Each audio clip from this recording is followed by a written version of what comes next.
Patty's last football speech about the NLF was endearing to everyone. She's looking forward to sharing some more information about football. Please help her, please help me welcome Patty to the lectern.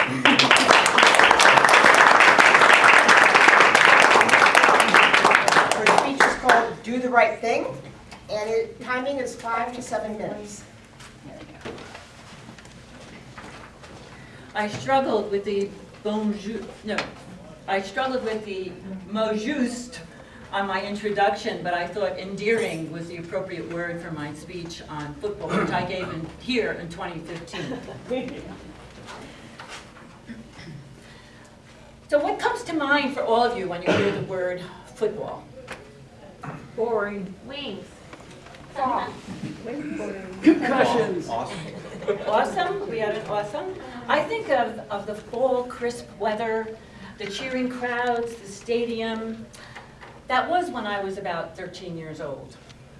Because now my whole opinion about football has changed. Football, however, still is the most popular sport in the United States. It's also the most lucrative. Think billions upon billions upon billions. And finally, it is the most deadly. It is inherently dangerous, violent, and it affects the physical, emotional, and mental aspects of all the players. Never mind the effect it has on the extended families of the players. And that's what I'm going to talk about today, the players. The last time I talked about football in general, I believe the title of my speech then was The Demise of Football. And I do think that that's going to happen at some point, maybe not in my lifetime. But what I want to say about the players is to emphasize how they are affected by this game. Think about it, more and more players are retiring. The last one, Andy Luck, this summer, 29 years old. The majority of them are in their late 20s. They've been in football 7 or 8 years, and they have too many injuries. What happened with Andy, he's like injured from head to toe. He starts with a concussion, he ends up with ankle and foot issues. And in between, he's got a perforated liver, he's got problems with his ribs. So think about it. They listed 7 injuries for him, and he retired because he couldn't take the tenuousness of the cycle of going around and around with injury, pain, rehab, injury, pain, rehab.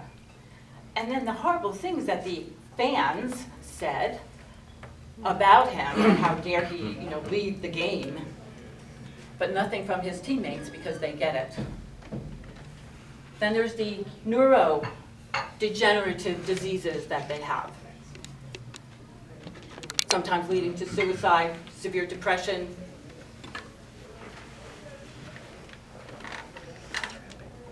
And when you think about that, you can understand why they leave the game. Unfortunately, they either leave it voluntarily or involuntarily. That's the NFL. They finally, arguing with all the scientific facts, came out with a study in 2014 that said, yes, there are these neurodegenerative diseases. Yes, there is depression. Oh, but you know what? We've got money to take care of that. What other industry are you hired by that says, you're going to be injured on this job, but don't worry about it. Take the job and we'll pay you later. Except some of the things that happen to them, to players in the football field, are irreparable and permanent. So the NFL is accounting for 1/3 of all the players you see or that are going to that retire. So when you look at a game on Sunday or whenever they're on, because I don't watch football, you can look at the people on the field and think to yourselves, 1/3 of you are going to be permanently injured long before everybody else in society will even come close to that. So they're saying at a younger age, all these things happen. They might happen to other people, but they're going to happen to 1/3 of you. So I counted, there's like 22 people. So 1, 2, 3, 4, 5, 6, 7 people in this group are going to have mental issues if they're playing football. Think about it. This side of the room, you might live till you're 90, but they're not going to. But no, you keep watching that game.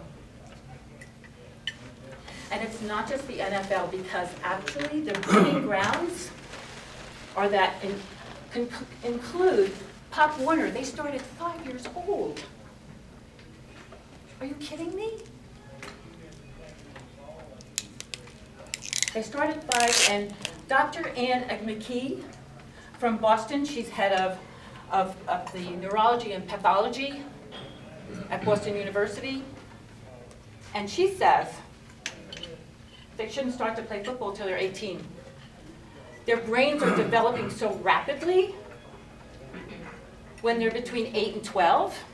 Oh, but they've got them out on the field with those little outfits that they can't even carry when they walk out there. And Malcolm Gladwell, the author, he says it's a violent, brutal game and we should boycott it. He said that at one of the universities, and they were furious with him, the football players. So why do they keep playing? Well, unfortunately, Malcolm Gladwell also made the point that it's becoming ghettoized, because your African-American students that don't have a lot of money are going to go that route, so they get a scholarship when they're in high school to go to college. There has to be a better way for them to get out. Yes, education is the route, but they don't have to use football to get there.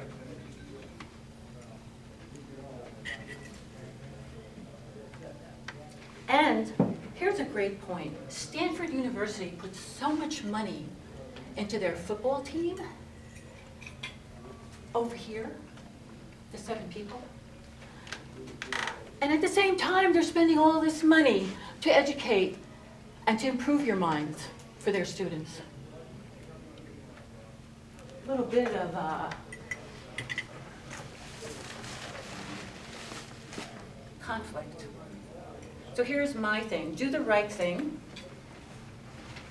If you have to watch those football games, come with a mindset that those 7 people aren't going to live as long as you.